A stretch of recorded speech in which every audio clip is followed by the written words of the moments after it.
안녕하세요. 반갑습니다. 자, 에듀윌 사회복지사 1급 대표 교수 손용근입니다. 자, 여러분들과 함께요. 생기초 용어 특강을 함께 준비해봤습니다.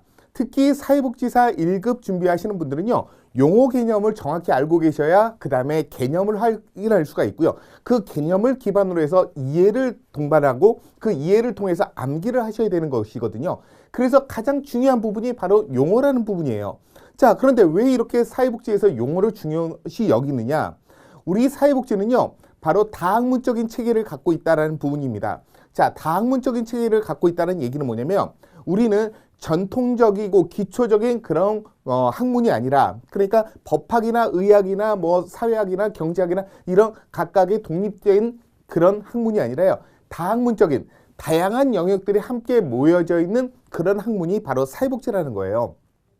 그래서 법학과, 철학과, 뭐 심리학과, 그 다음에 정치, 경제, 사회, 문화, 역사에 대한 모든 것들이 다 총망라되어 있다 보니까 각각의 독립적으로 운영되고 있는 그 학문들의 특징들, 용어들을 우리가 함께 사용을 할 수밖에 없는 부분들이거든요. 그러다 보니까 법학으로 갈 때는 법적인 용어를 알아야 되고, 심리학적인 부분으로 갔을 때는 심리학적인 용어를 알아야 되고, 다양한 용어들을 알아야 되기 때문에 너무너무 어려워요. 그래서 우리가 사회복지사 1급 시험을 볼 때는 8과목이 있거든요. 그 8과목에서 각각의 과목들의 용어들, 특히 그 관련된 생기초 용어를 함께 공유해 보려고 합니다. 그래서 여러분들과 함께 생기초 용어를 함께 공부하시면서 인간행동과 사회환경에서 이러이러한 용어들을 중요시 여기는구나.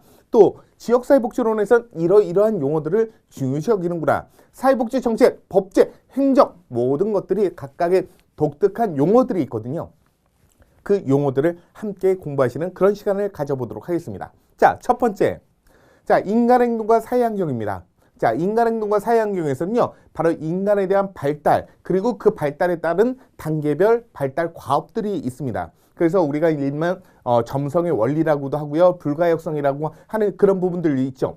각 영역마다 단계마다의 발달을 해야 될 과업들이 있는데, 그때 그 과업이 그 결핍으로 이루어지게 되면 그 다음 단계에도 영향을 준다, 안 준다? 영향을 준다. 영향을 주기 때문에 그게 계속 이제 누적돼 버리면 이제 큰 결핍이 되고 그것이 하나의 문제나 욕구로 발전을 하게 된다. 그래서 그 이후에 그 욕구를 충족시킨다 하더라도 그 전에 결핍되어 있는 부분을 다시 원상복귀는 되지 않는다. 이런 불가역성과 관련된 부분들이 있죠. 자, 그래서 이만큼 인간에 대한 발달과 발달에 대한 과업들은요, 바로 유전적인 부분들도 중요하지만 또 환경적인 부분을 매우 중요시 여깁니다. 아무리 건강하게 태어났다 하더라도 환경이 좋지 않으면 그런 환경에 계속 자라난 그런 아이들인 성인이 되었을 때 더 큰 질병에 노출을 될 수가 있는 부분들이거든요. 자, 그러다 보니까 우리는 바로 방어기제라는 것들을 사용하게 됩니다. 방어기제는 뭐냐면 내 안에 있는 또 다른 내 자기가 있거든요. 그 자아를 보호하기 위해서 무의식적으로 발동하는 이런 형태를 디펜스 메커니즘, 바로 방어기제라고 얘기하는 거예요. 그래서 지그문트 프로이트는 바로 정신분석에서 이 방어기제를 매우 중요시 여긴다라고 얘기했던 부분들이죠. 그래서 정신분석에서는 바로 방어기제가 꼭 출제가 되고 있고요. 그 다음에 바로 이 지그문트 프로이트의 제자들이 있죠. 그 대표적인 제자가 바로 에릭슨, 심리사회 이론을 만들었던 사람, 그래 아들러, 바로 개인심리 이론, 그리고 칼 구스타프 융이라고 얘기하는 바로 분석심리 이론, 이런 분들이 바로 지그문트 프로이트의 제자이거든요. 그 중에서도 프로이트가 가장 아꼈던 제자가 바로 에릭슨입니다. 에릭슨. 그래서 에릭슨은요, 이렇게 심리사회라는 부분을 얘기했는데요. 바로 자신의 스승이었던 바로 정신분석의 대가 프로이트의 이야기를 기본 전제로 해서 심리적인 부분과 그 사람이 놓여져 있는 심리 내적인 부분이 환경과 상황과 함께 연동되는 거잖아요. 그래서 바로 상황 속의 인간이라고 하는 심리사회 이론을 제시했던 부분들이고요. 그 다음에 좀 전에 말씀드렸던 아들러 같은 경우에는 바로 개인심리이론, 바로 열등감과 보상이라는 부분을 제시했던 부분들, 그리고 이제 욕구와 관련된 부분도 있고요. 바로 칼 구스타프 융이 제시했던 분석심리이론, 바로 무의식, 바로 우리가 알고 있는 지금부터 플로이트는 의식과 전의식, 무의식이라는 세 가지 구성으로 되어 있다라고 얘기를 했잖아요. 그중에 그 무의식이 자신의 결핍된 부분들에 대해서 바로 나중에 성인이 되었을 때 욕구나 문제로 발전을 하게 된다라는 부분이었는데, 이 그 분석 심리 이론의 칼 구스타프 융은요, 이 무의식에도요 단계가 있다는 거예요. 그래서 그 무의식 중에서도 위쪽에 있는 것을 바로 개인 무의식이라고 하고요. 그거보다 더 밑에 아주 심층부에 있는 것이 바로 집단 무의식이라고 한다라는 거죠. 자, 관련된 내용들이 출제가 되고 있고요.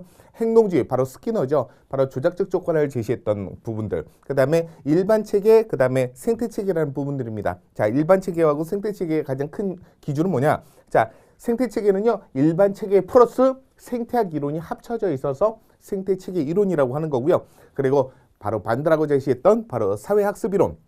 그 다음에 칼 로저스가 제시했던 현상학 이론. 이런 부분들이 출제가 많이 되고 있다는 거죠. 자, 두 번째는 사회복지조사론입니다. 자, 첫 번째 사회복지조사론 쪽에서는요, 가장 어려워하는 부분이 이 조사론 영역이거든요, 수험생들이.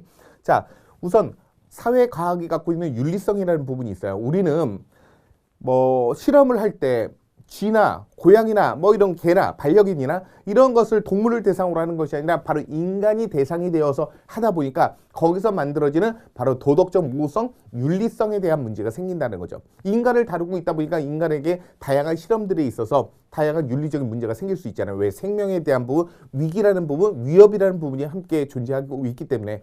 그래서 특히 사회과학에서는 이 윤리성을 매우 중요시 여기고 있고요. 그리고 이제 그 조사를 할 때는 양적 연구하고 질적 연구가 있는데, 양적 연구를 할 때는 연역법이라고 하고요. 질적 연구를 할 때는 귀납법이라고 표현을 하고 있습니다.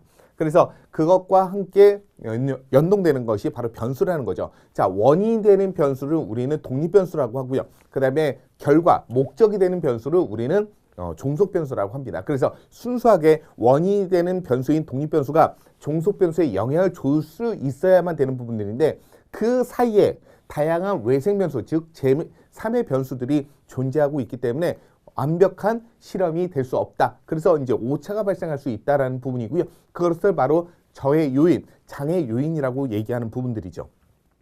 그 다음에 이제 가설입니다. 가설에는요, 바로 이제 연가설, 즉 우리가 기무가설이라고 하는 부분들이고요. 그 다음에 대립가설이라는 부분이 있어요. 자, 이 가설이라는 표현은 뭐냐면 실험을 하기 전에 미리 그렇게 단정 지어놓고 그것이 맞는지를 판단하기 위해서 가짜 설명을 한 것을 가설이라고 합니다. 가짜 설명, 가설이라고 얘기하는 거죠. 자, 그 다음 번째 또 출제가 많이 되는 게 뭐냐면 척도라는 거예요. 척도에는 크게 네 가지 형태가 있죠. 가장 단순한 거, 상호 배타적이면서 그 다음에 숫자로 표현하는 것이 아니라 하나의 기호다라고 얘기하는 것이 바로 명목척도라는 것이 있고요. 거기서 한 단계 더 업그레이드가 된 것이, 자, 위계 질서, 서열을 매기는 부분, 서열척도가 있는 거고요. 자, 이제 상대 0점이라고 얘기하기도 하죠. 그래서 사칙 연산 중에 가감만 가능한 부분, 바로 등간 척도가 있는 거고요. 그 다음에 이제 절대 0점이라는 부분이 있습니다. 절대 0점은요, 바로 우리가 알고 있는 바로 비율 척도가 되겠죠. 자, 등간 척도의 상대 0점하고 그 다음에 비율 척도의 절대 0점의 차이가 뭐냐면, 바로 그 등간 척도에서의 상대 0점은요, 기준점이 있다라는 것이 바로 가장 기본입니다. 그래서 상대 0점이라는 것은 기준점이 있다라는 것이고요. 그 다음에 우리가 알고 있는 비율 척도에서의 절대 0점은요, 아예 없다는 거예요. 제로, 무라는 거예요. 무, 없다라는 것이 바로 절대 0점이다. 이렇게 이해하시면 도움이 되실 것 같습니다. 자, 그 다음 번째는 이제 횡단 연구하고 종단 연구라는 건데요. 종단이라는 것은 쭉 각 시기별로, 분기별로, 시간별로 계속 쪼개면서 계속 추적 관찰하는 것을 바로 종단 연구라고 하는 거고요. 횡단 연구는 어떤 특정 시점에 딱 한 번만, 연구하는 것을 횡단 연구라고 하는 거죠. 그래서 횡단 연구는요, 모수가 되게 많아야 돼요. 예, 딱 한 번만 하기 때문에 여러 가지 문제점들을 보완하기 위해서 인구수, 머릿수를 많이 둬서 표본을 많이 두고 관찰을 하고 조사를 해야 되는 부분이 필요하고요.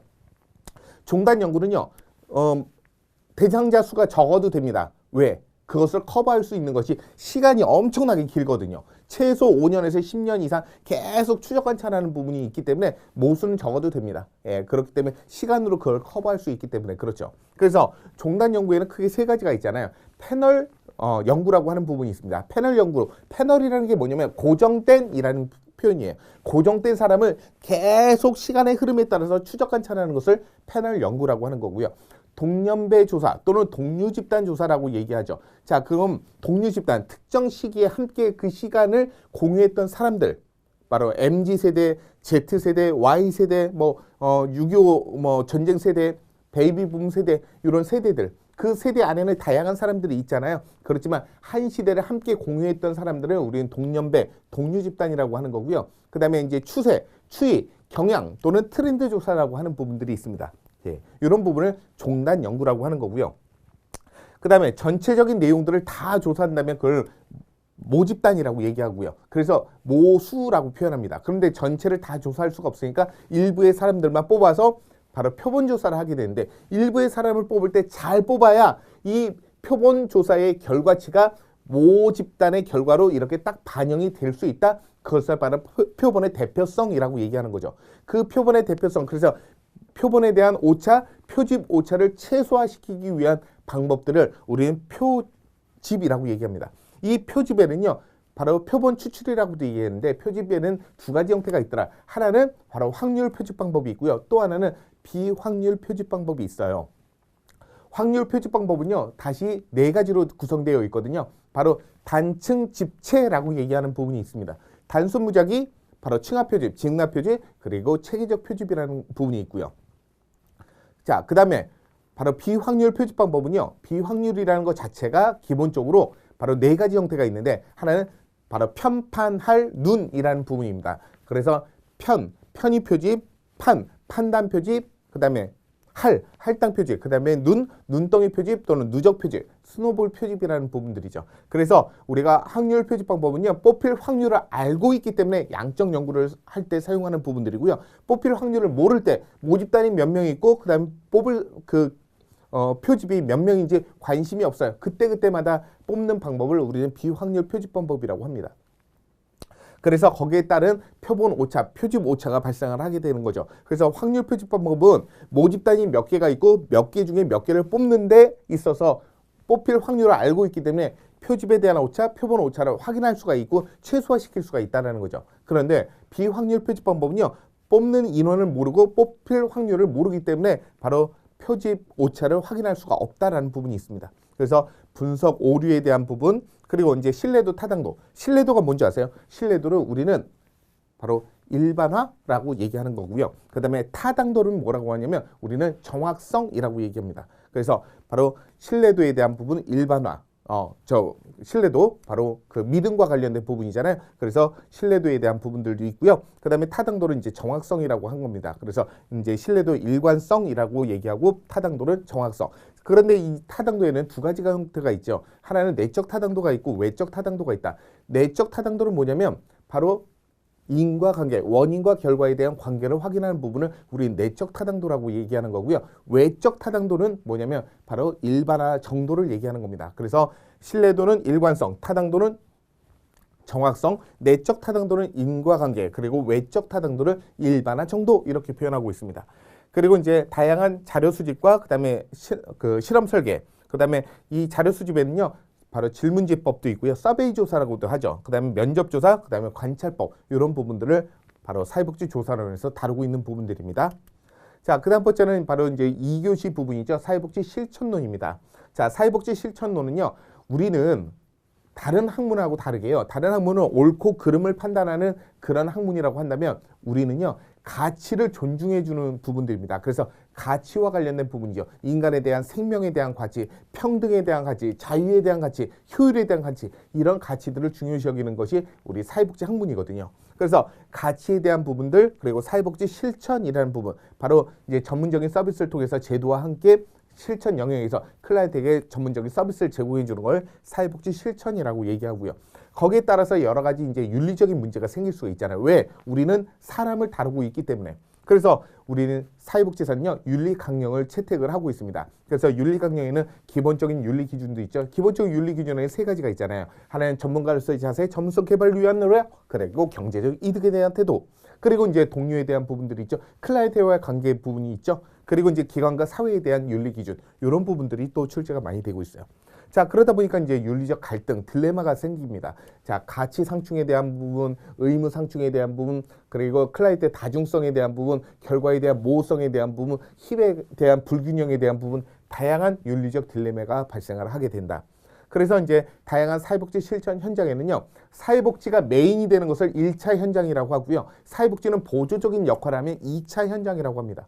그리고 1차, 2차 현장 안에는요, 이용시설과 생활시설이 있는데, 이용시설은 자신이 지역사회 안에 거주하면서 필요할 때마다 가서 서비스를 왔다 갔다 하면서 받는 곳을 이용시설이라고 하는 거고요. 생활시설은 그곳에 직접 거주하면서 그 시설에 거주하면서 바로 서비스를 받는 이런 형태를 우리는 생활시설이라고 하는 거죠.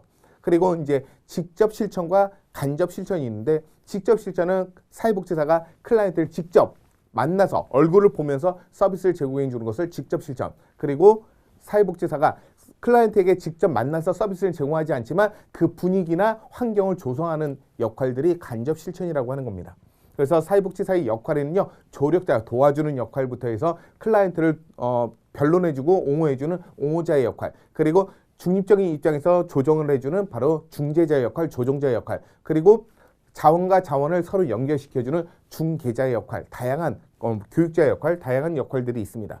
그리고 이제 진단주의, 기능주의가 있죠. 1920년대 바로 프로이트, 지금부터 프로이트의 정신분석에 가장 각광을 받았던 부분들, 1920년대 진단주의 학파가 등장을 하게 되었고요. 그리고 1930년대에는 바로 오토 랭크라는 사람이 의지 심리학을 통해서 기능주의가 발동을 하게 되었죠. 그러니까 서로 이분법적인 사고에서 이제는 하나로 통합하자라고 하는 것을 1957년도에 펄먼이라는 사람이 사피를 가지고 등장을 했잖아요. 근데 이 사피는 통합적인 접근 방법이 아니라 오히려 절충적인 접근이라고 하는 것이 더 나을 것 같습니다. 그럼에도 불구하고요, 학문적으로는 이 두 가지 이분법적인 사고를 하나를 뭉치는 계기가 되었기 때문에 펄먼이 제시했던 통합적 접근, 바로 기본 바탕은 진단주의이면서 거기다 기능주의를 합친 그런 형태가 바로 펄먼이 제시했던 문제 해결 모델이 되겠죠. 그래서 이걸 통합적 접근이라고 하는 거고요. 그리고 나서 이제 사례 관리에 대한 부분, 관계론, 과정론, 면접론이라는 것이 있습니다. 관계론 하면 우리가 잘 알고 있는 비어스텍의 7대 원칙을 제시하는 거죠. 과정론, 프로세스에 대한 부분이에요. 어떻게 오셨어요? 라는 부분. 클라이언트가 이제 기관에 찾아오게 되면 접수를 하고요. 접수 안에서 이제 오리엔테이션과 의뢰가 이제 등장을 하겠죠. 그 다음에 이제 자료 수집이 등장을 합니다. 자료 수집이라는 것은 클라이언트 입장에서 전개해 나가는 것을 자료 수집이라고 하는 거고, 그 다음 번째 이제 사정이라는 부분들이죠. 사정은 클라이언트가 전개해 나갔던 내용들을 기반으로, 정보를 기반으로 사회복지사가 전문적인 지식과 기술을 통해서 스킬을 갖고 서비스를 접근해 가는 방식이 바로 사회복지사 입장에서 전개해 나가는 방식을 사정이라고 얘기하는 거고요. 이 사정 안에는 바로 가계도, 생태도, 바로 사회도, 사회도에는 두 가지가 있잖아요. 바로 소셜그램과 소셜매트리가 있죠. 그리고 생활력 도표, 생활주기표, 사회적 관계망 지도, 사회적 관계망 표, 이런 부분들을 제시하고 있는 게 바로 과정론이라는 거죠. 그래서 사정 단계가 끝나면 그 다음에 계획과 계약을 맺게 되고요. 그 계획과 계약을 통해서 개입을 하고 바로 평가 종결을 하는 과정들이 있습니다. 자, 면접론. 면접론은 그 사람이 갖고 있는 다양한 내용들을 기반으로 해서 이제 면접을 하는 과정 속에서 이루어지게 되는 부분들의 면접 기술, 면접 기법이라는 거죠. 그래서 여기서는 뭐 직면이라는 거, 해석이라는 거, 환기라는 거, 재보증, 재구성, 뭐 다양한 내용들이 바로 면접론에서 등장을 하고 있습니다. 자, 그 다음 번째 사회복지 실천 기술론은요, 기본적으로 세 가지 형태를 구성을 하고 있어요. 뭐 네 가지이긴 하지만 개인 대상으로 하는 사회복지 실천 기법, 가족 대상으로 하는 사회복지 실천 기법, 그 다음에 집단 대상으로 하는 사회복지 실천 기법이라는 세 가지 대상과 함께 그 다음에 우리가 이제 기록과 평가에 대한 부분까지 함께 구성되어 있죠. 그래서 개인 대상으로 할 때는요, 정신 역동부터 해서 심리사회, 인지행동, 과제중심, 위기개입 모델이라는 것이 있고요. 그 다음에 가족 대상으로 할 때는 가족이 갖고 있는 변화, 그리고 가족이 갖고 있는 생활 주기들, 바로 유아기에서부터 노년기까지의 각각의 그 가족 생활 주기가 있고요. 그리고 또 문제가 발생하면, 병리적인 현상이 발생하면 가족 치료가 있어야 되겠고요. 그 가족 치료를 위한 사정 도구들, 아까 잠깐 말씀드렸던 바로 가계도, 생태도, 그리고 소셜그램 같은 소셜매트리, 이런 부분들을 사용한다는 거죠. 그 다음에 이제 집단 대상으로 할 때는요, 집단을 구성하는 것이 매우 중요합니다. 이질적인지 동질적인지, 그리고 이제 폐쇄적인지 개방적인지 각각의 집단을 구성을 해야 되고요. 그 집단 안에서 발생하는 집단의 역동성, 그리고 집단의 유형들이 만들어지게 되겠죠. 토슬랜드하고 리바스는 이렇게 제시합니다. 과업 집단하고 치료 집단 두 가지로 구성되어 있다라고 얘기를 하고 있고요. 그 다음에 그걸 기반으로 해서 집단의 응집력이 만들어지고 집단 과정들이 발생을 하게 된다라는 부분이 바로 사회복지 실천 기술론에서 다루고 있는 부분들이죠. 자, 그 다음 번째는 이제 지역사회 복지론과 관련된 부분입니다. 지역사회 복지론은요, 바로 지역사회가 무엇인지에 대한 부분을 먼저 이야기를 해야 되겠죠. 지역사회는 과거에는요, 바로 정보통신이나 의료, 그 다음에 이런 그 통신 같은 것들이 발달하지 않았을 때는 물리적인, 즉 지리적인 환경을 지역사회라고 얘기했지만, 이제는 교통이 발달하고 정보통신이 발달하다 보니까 이제는 가상 공간까지 기능적인 지역사회까지를 지역사회라는 부분을 확대 해석을 하고 있다는 거죠. 그래서 이제는 지리적인 그 기능뿐만 아니라 바로 기능적인 부분까지 함께 고려를 하고 있다. 그래서 바로 지역사회에 대한 이념에 대한 부분, 그래서 지역사회 이념에는 바로 주민참여, 탈시설화, 그리고 사회통합, 그리고 네트워크라는 부분이 구성되어 있고요. 그리고 지역사회 복지의 역사 부분이죠. 대표적인 것이 바로 자선주의협회 COS라는 부분하고요. 인보관이죠. 그래서 1869년도에 영국에서 자선주의협회 COS가 등장을 하면서 바로 자선의 과학화를 만들었던 부분들이고요. 그리고 아놀드 토인비를 기반으로 해갖고 바로 토인비 홀이라는 것을 1884년도 영국 런던 동부 지역의 빈민 지역에 처음 등장을 하게 되었죠. 미국으로 건너가서도 바로 자선주의협회가 바로 1877년도에 미국 뉴욕 버팔로에 설립하게 되었고요. 그리고 1886년도에 코이트하고 스터보에 의해서 바로 뉴욕의 그린 길드, 그린 조합이라는 것을 등장을 시키게 됩니다. 그리고 사회복지 실천에서는요, 대표적인 것이 바로 로스만이죠. 로스만의 전통적인 지역사회 복지 실천 모델은 바로 지역사회 개발 모델, 사회계획 모델, 사회행동 모델이라는 세 가지를 제시했고요. 그것을 기반으로 해서 이제 웨일과 갬블을 8가지로, 그리고 테일러하고 로버츠는 5가지로 제시하게 되었었습니다. 그리고 나서 바로 실천 기술들이 있는데요. 이 실천 기술들에는 뭐 옹호 기술, 그리고 뭐 조직화 기술, 그다음에 네트워크 기술, 그리고 뭐 자원 통원 개발 기술 관련된 내용들이 구성이 되어 있고요. 그리고 이제 사회복지에 대한 추진 체계에서는 지역사회 보장계획입니다. 자, 지역사회 보장계획은 사회보장급여법에 구성되어 있고요. 지역사회 보장계획은 4년마다 한다. 왜 4년마다 할까요? 바로 지방자치단체장의 임기가 4년이기 때문에 4년마다 하는 것이죠. 그것은 바로 민주주의, 그리고 지방자치제, 바로 지방분권으로 이어졌기 때문에 그렇고요. 그리고 민간 영역에서는 사회복지관이 출제가 많이 되고 있습니다.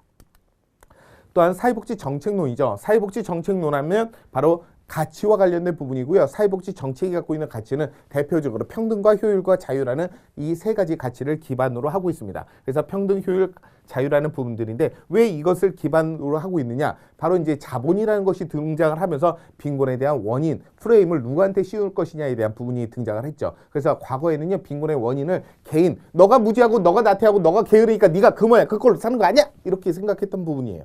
그래서 프레임 자체를 개인에게 두었던 부분들을 이제는 바로 1929년도 10월 24일 날 미국의 대공황이 발생을 하면서 바로 빈곤에 대한 프레임 자체를 이제 사회 구조로 바꾸게 되었죠. 그렇게 자본에 대한 부분들이 발생을 했던 것은 바로 부의 편중, 양극화에 대한 부분, 그리고 소득에 대한 양극화, 바로 상대적 그 박탈감, 이런 부분들이 등장을 했죠. 그래서 누구를 대상으로 할 것인지에 대한 대상에 대한 범위에서 보편주의로 갈 것이냐 선별주의로 갈 것이냐를 판단을 국가는 해야 되는 부분들이 발생을 했고요. 그러면서 그런 것들이 이제 시장 실패하고 정부 실패에 대한 부분으로 이야기를 합니다. 그리고 사회복지 정책에서 가장 또 많이 나오는 것이 뭐냐면 기여와 급여라는 부분이에요. 내가 내는 것을 기여라고 얘기합니다. 내가 내는 거 기여 아니요. 내가 내는 게 기여 아니요. 내가 내는 거 기여. 내가 받는 건 급여. 내가 내는 것 기여. 내가 받는 것 급여. 그죠? 기여와 급여에 대한 부분이 등장을 많이 하고 있고요. 그 다음 누가 전달할 것인지에 대한 부분들, 그리고 사회보장이라는 것이 무엇인지, 정의와 그리고 사회보험. 사회보험은 보험의 방식으로 하는 것이거든요. 국가의 어떤 보험의 방식으로 사회적 위험이 발생했을 때 건강과 소득을 보장해주는 부분들이고요. 그 다음에 공공부조는 국가 및 지방자치단체의 책임 하에서 생활 능력 여건한 생활 유지가 어려운 그런 국민들에 대해서 최저 생활을 보장해주고 자립을 지원해준다라고 얘기하고 있습니다. 이렇게 사회복지 정책이 만들어지는 부분들은 바로 소득재 분배를 하기 위한 부분들이고, 소득재 분배는 자본주의가 갖고 있는 가장 큰 병폐, 바로 기울어진 운동장 때문에 그랬던 거거든요. 그래서 소득재 분배를 하기 위해서는 세대 간 재분배, 세대 내 재분배, 세대 내 재분배 안에는 바로 수직적, 수평적 재분배가 구성되어 있습니다. 자, 그 다음 번째는 사회복지 행정과 관련된 부분인데요. 사회복지 행정은 바로 가장 사회복지 행정론의 꽃은 전달체계라고 해도 과언이 아닐 겁니다. 그래서 전달체계, 누가 전달하는 것이 가장 바람직하고 효과적이고 효율적인 방법이겠느냐. 그래서 공적 전달체계가 있고 사적 전달체계가 있고요. 공적 전달체계에는 따로 중앙정부가 전달할 것이냐 아니면 지방정부가 전달할 것이냐에 따라서 효과성과 효율성이 달라질 수 있다는 것을 바로 사회복지 행정론에서 이제 등장을 시켰습니다. 그래서 사회복지 행정론에서의 전달 체계는요, 사회복지 행정이 무엇인지, 그런 사회복지 행정에 대한 조직의 유형들은 어떤 조직의 유형들이 있는지, 수직적, 수평적 또는 행렬 조직 등 다양한 조직의 유형들이 있고요. 그렇게 조직의 유형들이 다양해진 이유는 바로 환경이 변화하고 있기 때문에 그 환경에 잘 적응할 수 있도록 조직의 유형들이 바뀌고 있는 거거든요.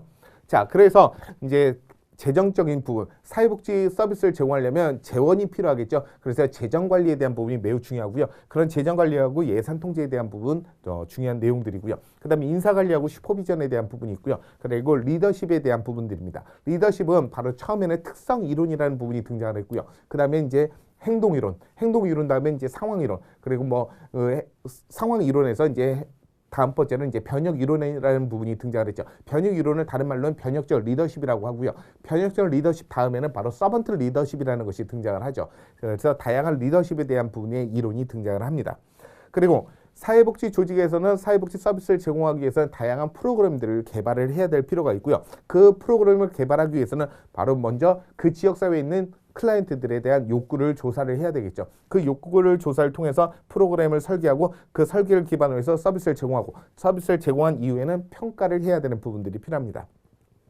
그리고 이런 전달 체계는요, 바로 의사결정과 계획을 수반을 하고 있고요. 그렇게 하면서 바로 이제 자본주의의 어떤 꽃이라고 얘기하는 바로 마케팅, 이런 마케팅이 바로 비영리 사회복지 조직에서도 마케팅이 필요하게 된 상황들이 되었다. 왜? 환경이 그만큼 변했기 때문에 그렇습니다.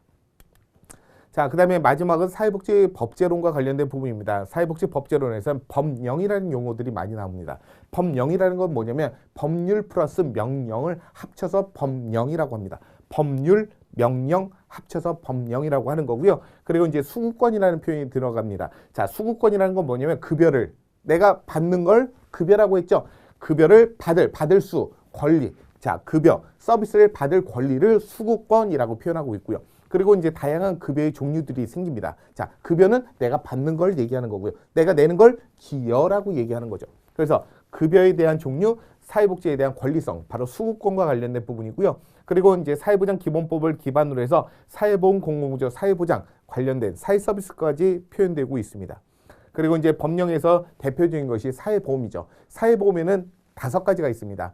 바로 국민연금, 건강보험, 노인장기요양보험, 고용보험, 산재보험이라는 5가지가 있고요. 공공부족법도 5가지가 있습니다. 국민기초생활보장법, 의료급여, 긴급복지, 장애인연금, 기초연금이라는 5가지로 구성되어 있고요. 그리고 사회복지 서비스법이라는 것은 아동복지, 노인복지, 장애인복지, 여성복지, 청소년, 한부모, 다문화 등등등 이런 것들을 구성하고 있죠.